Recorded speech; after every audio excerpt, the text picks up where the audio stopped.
Meie hakkame rääkima ühest meile väga põnevast ja väga vajalikust tootest, sest Oriflame on saanud oma Velosophi portfellisse oma kõige uuema ja väga vajaliku toote. Ja see on D-vitamiin. Ta peaks saabuma novembri alguses, hetkel teda võib-olla veel tellida ei saa, aga pange ta omale ostukorvi ja vajutage ta sealt siis salvestusse, et ta saadaks teile sõnumi, kui tuleb toode lukku. Aga me räägime siis väga kõrge biosaadavuse vormist. See tähendab, et ta imendub väga hästi ja me räägime siis toidulisandist, mis aitab kaasa meie immuunsüsteemi, luude, lihaste ja hammaste normaalsele talitlusele. Aga mitte ainult. Ja Marit, vahetame lehte ja minu eesmärk nendel koolitustel on tegelikult alati teid palju rohkem teavitada nendest asjadest, mida Oriflame tegelikult meile pakub, et me õpiksime ka iseennast rohkem tundma. Ja kui me eelmine kataloogi lõpp väga kiirelt vuristasin sellest, et me oleme nagu keemialabor ja ka meie emotsioonid, mida me tunneme ja tekitavad meil teatud organeid kahjustusi, siis kui kellelgi meelde jääb, siis arvestage ka alati seda, et oma emotsioonidega ärge kahjustage ennast. Aga täna me vaatame siis D-vitamiini, mitte tegelikult väga vajame ja ta tõepoolest juhib meist üle 200 erineva protsessi meie kehas. Ja et sellest natuke mõista, mis ta tegelikult meile endale isiklikult teeb, siis selleks on siin sellised 2 pikka slaidi, aga käime nad kergelt läbi. Esimene teave, D-vitamiin pole tegelikult nagu päris vitamiin, vaid teda loetakse pigem hormoon, sest kõiki protsesse, mida meie see suur keha meie keha sisaldab. Ja ta juhib kaltsiumi ja fosfori ainevahetust soolestikus, et te teaksite, sest sealt tulenevad siis ka meie luude ja hammaste ja lihaste tugevus.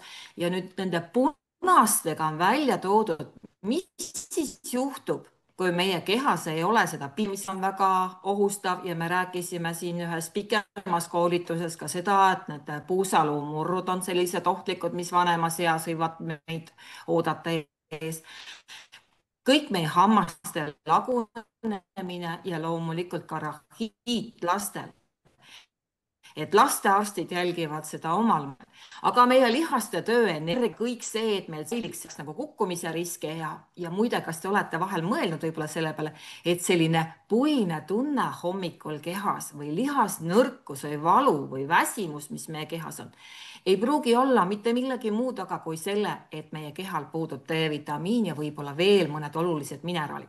Nii et ta reguleerib immuunsüsteemi ja see immuunsüsteem on keeruline sõna, aga põhimõtteliselt on ta nagu meie peaarvuti meie enda kehas, sest kõik meie tervis, meie selline olemine, meie meeleolud, kõik see, kuidas me paneme vastu kaitsele nende külmade tuulte ja nakkuste eest, siis kõik need sagedased külmetused, aeglasem paranemine, kõik need kroonilised põletikud täpselt samamoodi mõjutavad meid rohkem, kui meil puudub D-vitamiin organismis. Ja aju- ja närvisüsteem, see meeleolu langus ja depressvitamiin väga olulist rolli. Nii et ta on seotud meie serotoniini ja dopamiini ehk õnnehormoonide tootmises. Ja see on väga oluline, et me seda teame. Marit, vahetame veel korraks slaidi ja vaatame veel paar organit läbi, mis meie kehas siis mõjutatud saab. Ei muutunud veel. Nii, süda ja veresoonkond. Kui sul D-vitamiini on organismis vähe, võib see kõrge vererõhk, kolesterool ja südamehaiguste risk olla ka üks põhjus, miks seotud on. Kaob ära. Slaid kaob ära. Ja ka hormonaalne igasugune ebatasakaal, mis meie kehas on, veresuhkrute kõikumised, kaalutõusud, millega siin enamus inimesi on suures hädas ja kõik rakkude vananemine, nende põletikuliste seisundite süvenemine, kõik see võib olla seotud D-vitamiini puudusega. Ja kõige keerulisem ja probleemsem on selline vähi ja igasuguste autoimmuunsete haiguste rünnak meie kehale. Nii et kui D-vitamiin juhib 200 keha funktsiooni, mis meie hormoonid töös hoiab, siis kui seda napib, võib olla kurb, väsinud, nõrk, kurvameelne, immuunsus on nõrk, haprad luud, aga tugev immuunsus ja selge mõtlemine ja see hea tuju, see kõik algab D-vitamiinist. Vahetame slaidi ja vaatame siis seda, millest me rääkisime, mul väga aeglaselt et me internet õpiksime praegu. lugema iseenda ja et me õpiksime iseenda andmeid lugema. Ja siin on nüüd naised see, mis tegelikult te arstide juures saate vereproovides, kui arstid määravad teie vereproove ja õpime seda lugema, sest te saate oma haigekassa andmetest selle välja võtta personaalselt ja vaadata. Et me räägime nüüd D-vitamiini taseme normist veres ehk nanomool liitri kohta, kui palju on teie veres D-vitamiini nanomool liitri kohta ja vaadake, seal esimene on siis see alla 25 on väga raske puudus ja seal on juba ülisuur risk luude hõrenemisele, väsimus, madal immuunsus ja kõik need haigused, mida me siin lugesime ülesse.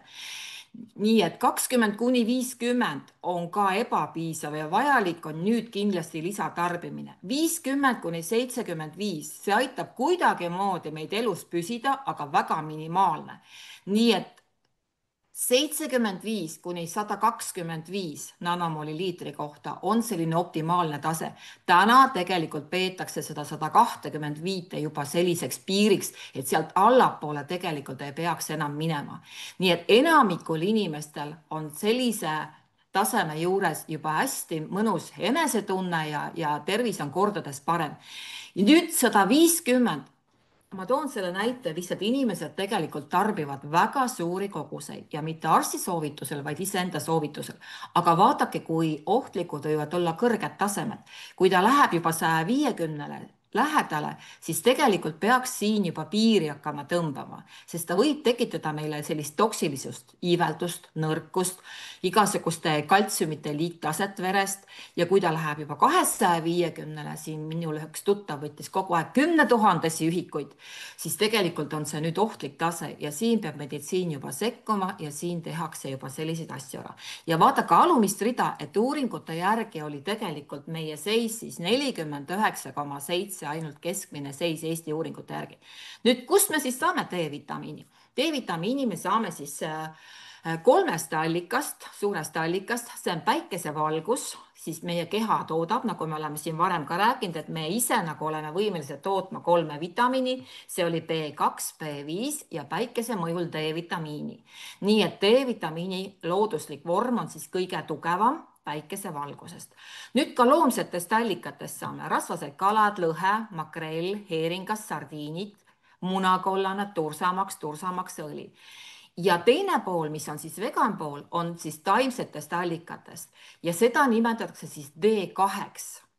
Ja sealt tulevad siis sellised seenelised šampinjonid või shiitakid.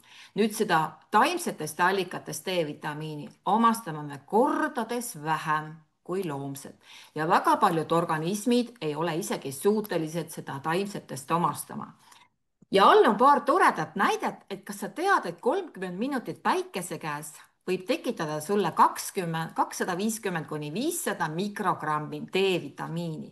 Nii et soovitav on suvel kindlasti olla siis vähemalt 10–30 minutit päikese käes 3 korda nädalas, aga alumine rida.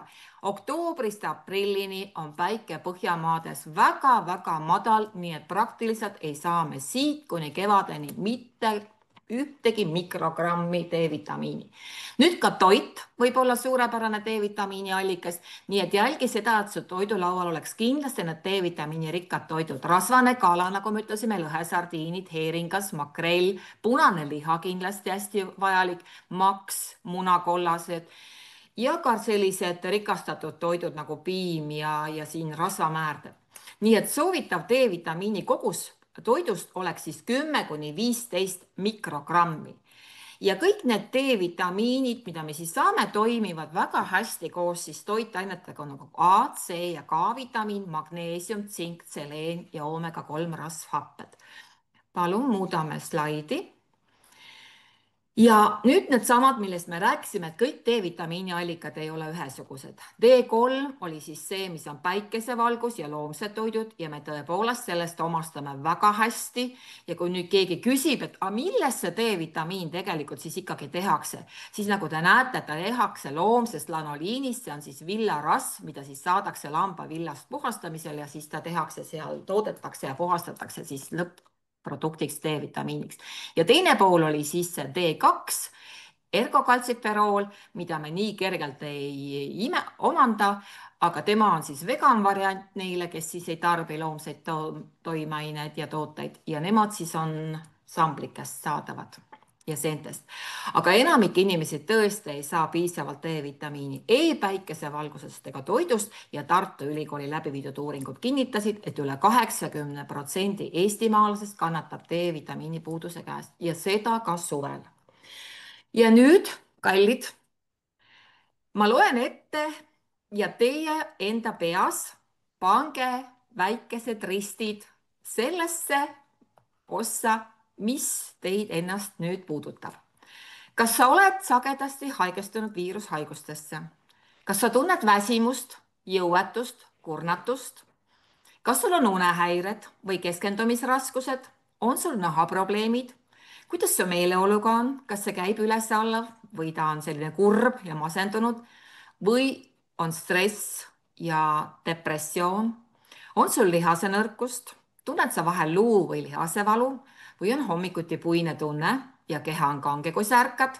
Kõik need osteoporoosid ja luumurd, ma loodan, et neid teil ei ole, aga kroonilised põletikud, on sul selliseid kroonilisi põletikke, mis on kehas ja mis ei ole palavikuga otseselt seotud või kehv tasakaal või on sul kõrge vererõhk ja kõrge kolesterool. Nii et kõik need märgid, nii palju kui te nüüd siis saite selliseid linnukesi mõttes endale panna, näitavad siis D-vitamiini puudulikkusest. Ja ärge siis sellest üle minge, sellepärast et paremal pool on siis see, mis juhtub, kui me ütleme, et mul ei ole seda D-vitamiini vaja, ma tahan võib-olla uut iPhone'i või ma tahan kuskile minna reisile või ma tahan hoopis seda või teist, kolmandat omale osta, siis tegelikult, kui me sellele tähelepanu ei pööra, siis need hullud ohud on ees, see luude pehmenemine, luude hõrenemine, vähk, südame-veresoonkonna haigused, diabeet, skleroosis multiplex ja reumatoidartriit ja teised autoimmuunhaigused. Nii et ka arstid määravad meile ka kõvasti juba siin D-vitamiine ja neid me peaksime tarbima. Ja see oluline roll on siin kenasti näha, et ta tõepoolest aitab võidelda viiruste ja bakteritega, vähendab neid kroonilisi põletikke, ta toetab meie lihaste tööd ja südame- ja hingamislihaste tööd, ta aitab meil luudel siis omastada seda kaltsiumit ja fosforit, mis on luude ehitusmaterjal, sellepärast et meil võib olla väga palju kaltsiumit, me võime süüa väga palju ka kaltsiumit juurde, aga me ei omasta seda, sest meil puudub D-vitamiin. Ja kui nüüd D-vitamiini võtta, siis hakkab ka kaltsium ja fosfor omastuma, nii et meie luud ja hambad ja kõik läheb tugevamaks. Nii et see kaltsium ja fosfori imendumine ja ta hoiab verekaltsiumi taset ja ka rakkude jagunemisel väga oluline. Nii et vaatame kiirelt edasi, et me saaksime nagu need andmed kõik sealt kätte.